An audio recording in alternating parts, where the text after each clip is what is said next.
I'm like a crackhead trying to scoop the last little bit out of there. Don't want to let that go to waste. It's good for you.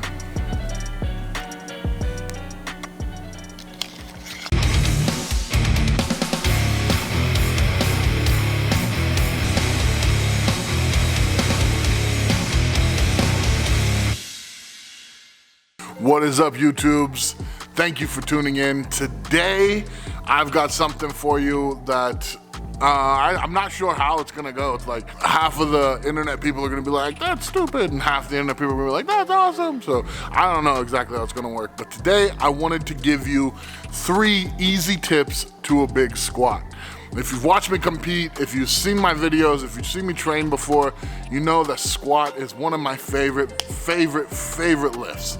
I'm off on a tangent here, but if we're talking like my number 1 favorite, it's front squat. We're not gonna go over front squat today. In the future, if you guys would like tips and for me to talk about front squat, I'd be happy to. Just put it in the comments, tell me what you think. But for today, we're gonna do the back squat. If you talk to your gym bros, everybody's into bench, deadlift, and squat. Everybody wants to know what your numbers are, what you do. And this video right here is 3 easy tips just to help you build that up, to be more confident and to feel like you're using the proper muscles to build, that keep you away from risk and they keep you building without injury. You don't want to get into this cycle a lot of guys get into where they're like, oh, I'm feeling strong, I'm feeling good, boom, I get hurt. And then they end up back right where they were 6 months ago. And then they're pushing, and boom, they get hurt. There's a reason for all that stuff. And hopefully, if you're paying attention to your body, if you're studying, if you're watching stuff like this, you can avoid those kind of downfalls. So make sure you like, subscribe, hit the notification bell. I don't even know what that does, but you should hit it anyways, just because like that's what everyone else says on their videos, right? Yeah, so stay tuned, let's do it. All right, so first things first, you wanna have the right equipment. When I'm squatting, I'm always wearing thick leather. Always. There's no reason to have a soft belt unless like you just got the soft belt that's your baby and it's like, this is my good luck belt or whatever. If it's your thing, it's your thing. For me, I feel like there's no reason not to wear the biggest, heaviest, densest belt you got when you're squatting, because it's not going to hinder your position. It's like wearing a squat suit and wearing a deadlift suit. You know, when you wear the squat suit, it pushes you right where you're supposed to go. There's no, where can I put my feet? How can I set my stuff? You get set, you go down, suit pushes you back up. When you wear a deadlift suit, it's like, whoa, you gotta try and get into the right spot. You gotta hold your breath. You gotta, feel like everything's just ripping apart, and that's just to get you to the right spot, and then you pick it up. Very, very different. So I like the big belt. But for the first tip, I'm gonna say squat shoes. This is especially for people like me who've been squatting for a long time, and now they're at this point where they maybe they have or haven't plateaued, but they still wanna grow, they still wanna build. For me, I squatted 15 years in chucks, like flats. I would do it all the time. Occasionally I'd go barefoot, but I was a very big believer in flat shoes. When I press, flat shoes when I squat, I was always in flats. And about 8 months ago, I switched to these platform shoes. It's not like a Nike commercial or nothing. These are super solid. The reason these are the first tip, when I put them on, immediately I felt less of a strain in my low back and more of the engagement in my quads. That's what you want for squat. It's like the very best thing that could have happened. So I put these on, I go and I'm hitting my squats, and it was getting ready for Worlds, and I get up to 800 and I'm just rocking them out. And normally, by the time I get all the way through my warm-ups and I get all the way to my heavy sets and I get to my real working sets, my back's tired, Like I take long breaks in between sets just to make sure that it doesn't flare up, it doesn't stiffen up. When I put these on, boom, immediately, like that very first day, it was easier on my back and it used my biggest muscle group that I have, which is my quads, which no matter what anyone wants to tell you, everyone's like, oh, let's fight quad dominance and all that stuff. It's a nice thought. I totally get what you're saying, but your quads are the strongest muscles you got. They just are. Unless you're like me and your quads and your shoulders are the strongest muscles you got. So if you're out there and you are not squatting in the shoes, you don't have to go Nike. Don't. Like, I mean, I got these because I like them and because this bottom piece here is really solid. I've seen like really nice Adidas ones, Reebok makes them, whatever ones you want. Just, you know, get the nice solid heel and make sure they are, you know, sturdy. These right here, they're like 8 pounds. I made sure that I got something that's gonna last for a while. You don't want to end up spending 150 bucks on these shoes and then you squat twice and then gotta get some new ones. So I do recommend these. I do like them. Again, I'm not. I wish I was a Nike athlete, but I'm not. So definitely try these out if you're looking on a recommendation on what kind. I have been wearing these this whole time and I like them. Real easy way to make sure that you're using your strongest muscle groups right there, and helps with a low back. So tip 1, the right equipment.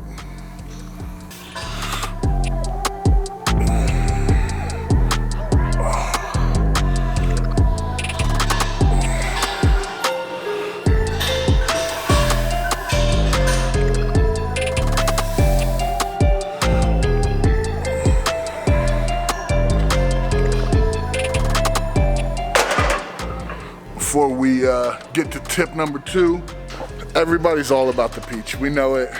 So for you guys out there who want to show some love to the girls out there working, make sure you hit the link below and snag one of these. We got a bunch of new stuff. It's only going to be available for a certain amount of time.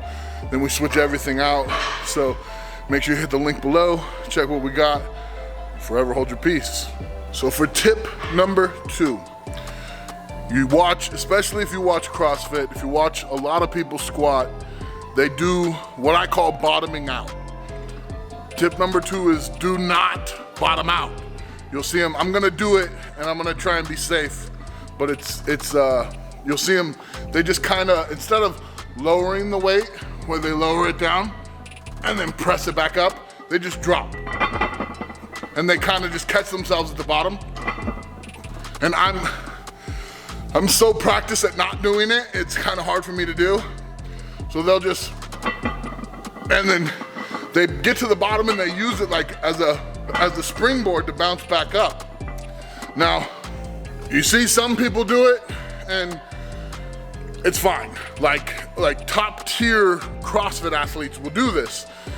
But if you've been around the game and you've put your time in, you've seen that what comes of that is a lot of issues, a lot of stuff. It's a surefire way to set yourself up for failure later. No need to bottom out. Squat is controlled. It's lowering the weight down, getting in the right spot, and then pushing it back up.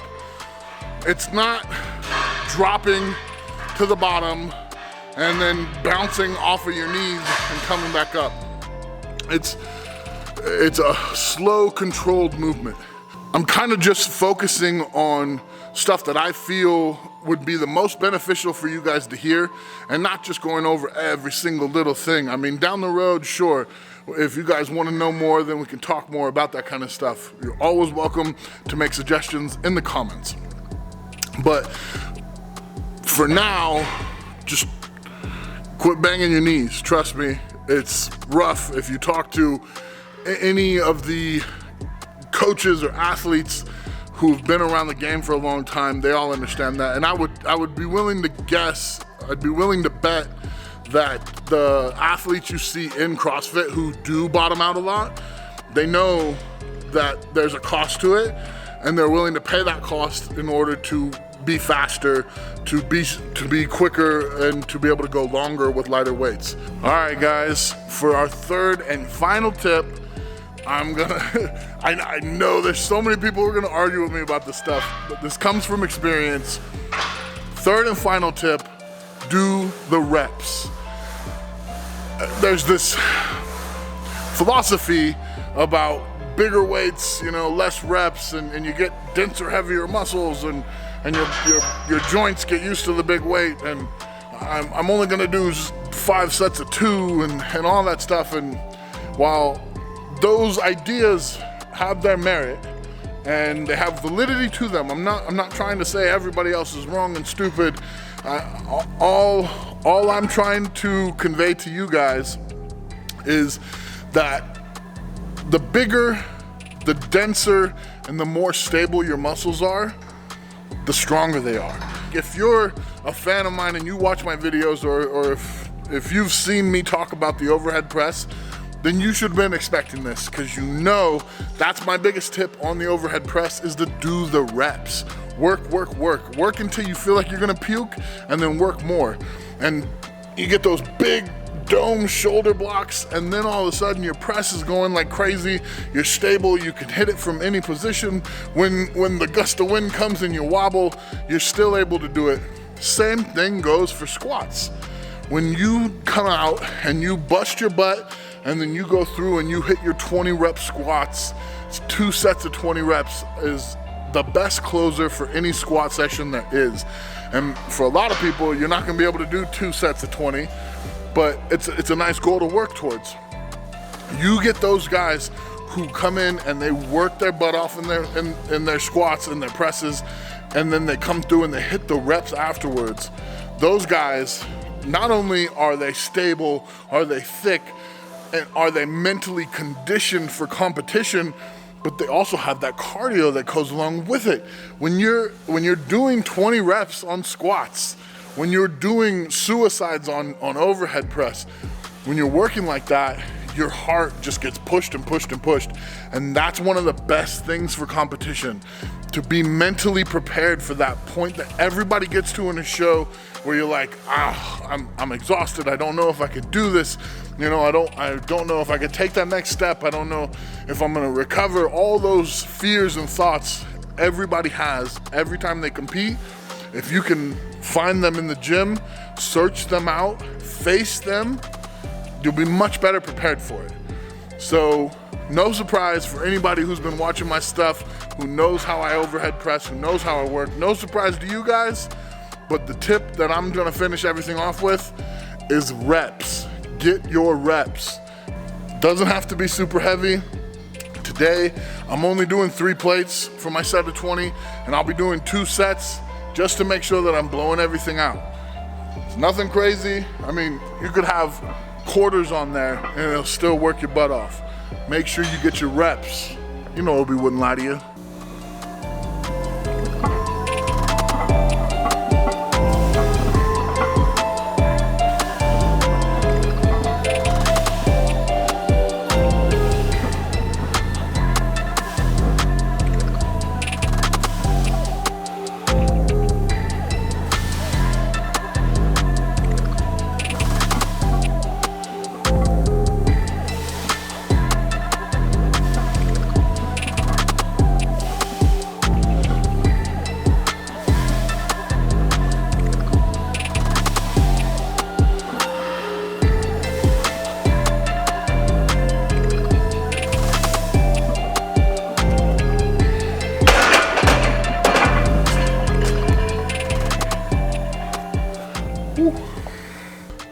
So there's a lot of stuff that we could have got into that we didn't really talk about.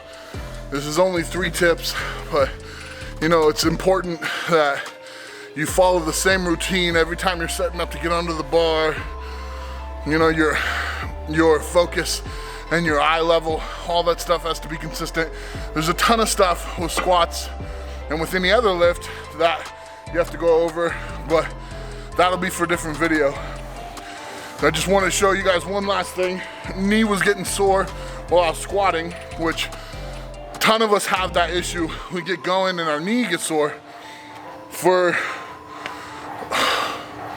maybe the last 6 to 8 months, I had a chiropractor show me this little massage trick here, which, oh my gosh, it's been such a help. And I just wanted to show you that We're not gonna count it in the tips just because it's 3 tips and this is, you know, too many tips. You know how it is. You take the bar like this here, you end up using this piece right here, and you rub that into this muscle here. So you see this muscle here, if you rub it into that area, dig it across, it's gonna be sensitive and it hurts at first, but what you're gonna find out immediately, the first time you do it, if you do it hard and you push it, you're gonna stand up and you're gonna feel night and day difference. It's gonna be huge. So if you're having knee problems when you're squatting, I like to do these before I squat normally. Today I didn't, and kind of feeling it. So make sure you're moving it around, digging it in. Oh. Definitely helped me with a lot of my knee issues, and everyone else that I've shown, including top guys in the world, they've all been very grateful. So that is it for today, y'all. 3 tips. I hope you guys are out there squatting heavy and working hard. And if you guys have any questions, suggestions, you just want to make fun of me or whatever, you go in the comments and say it. I'm always reading them, always talk back. Especially if you guys want to learn something, I'm happy to take the time to show you guys stuff. I've spent so much time under the iron. You know, I have a doctorate in weightlifting I've earned through years and years and years of just busting my butt. And I'm very happy to share that information with you guys, and hopefully it's helping you guys along with your goals. And who knows, maybe one day you guys will be learning from me and then teaching me something. So for everybody out there, make sure you're staying strong, staying pretty, keep working, and I'll see you guys next time.